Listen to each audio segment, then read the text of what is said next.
Hi everyone, thank you for tuning in today. Sparky and I are downtown in front of our beautiful Christmas tree that we have on display.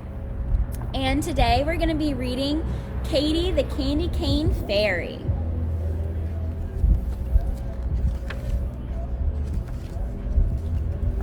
In a gingerbread house on Lantern Lane, decked in red, white, and green, lived a singer, Katie Candy Cane, Fairyland's Christmas queen. With her fairy sisters, Crystal and Glow, she worked throughout the year to perfect their famous festive show and fill each song with cheer. The secret behind the fairies' fame, the music and sparkle and lights, was extra special candy canes with magical red and white stripes. But then, one winter's morning, Glow noticed something weird. Overnight and without warning, the candy cane stripes had disappeared. The shows were in their planner and rehearsals were nearly through. But with no stripes to create the glamour, what would the fairies do? Crystal said, if we use our brains, how difficult can it be to put on a show without striped canes? Let's give it a try and see. But with no flashes and fizzes or musical magical stuff and a lack of sparkles and whizzes, it just didn't feel good enough. So the fairies jumped on their motorbike and raced to Holly's cane store. I'm totally out of stripes, Holly said, and I know I can't get any more. I've got canes in gold with sparkly stars or silver with hearts and dots. I've got a few in blue and purple too. Look around, I've got lots. But just one thing I have not got, and that's without a doubt, is any kind of cane without stripes. I am totally, completely sold out.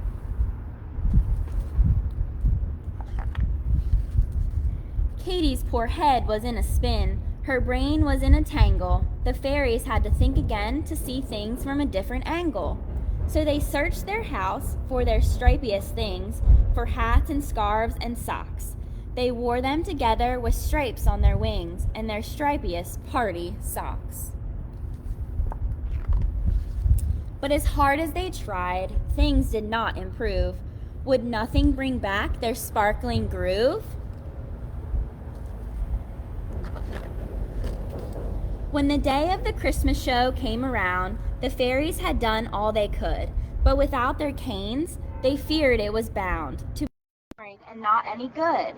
Outside, the audience stood in line. They just couldn't wait to get in. The sisters hugged and said, "It's time. Let's take a deep breath and begin."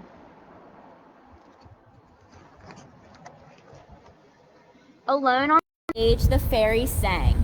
Softly at first, then stronger. Slowly, they saw the joy they could bring. They didn't need canes any longer. There were no fancy sparkles, music, or lights, just the fairies singing their parts. But there was something special, that winter's night, a magic that came from their hearts. As they finished their show, the audience cheered. It had been a wonderful night.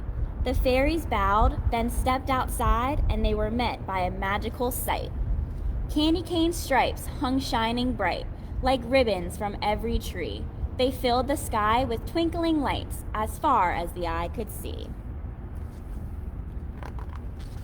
Katie could barely believe it. Then, from behind a Christmas tree, Judy the garland fairy cried out, "I'm sorry, it's because of me. I wanted the trees to be beautiful and sparkling like your show, so I took your stripes without asking. I've caused such trouble, I know." "What you did was wrong," said Katie, "but you tried to do a good thing. And tonight we've learned we don't need our canes. True sparkle comes from within." Judy joined her friends in one last song as it started to gently snow. The fairies gathered and sang along. This was the best ever Christmas show. Katie's Christmas show was saved by courage, love, and caring. And that night, every fairy felt the joy that comes from sharing. Thank you guys so much for listening and tuning in. And next week, make sure you tune in. We have very special guests. We'll see you next week.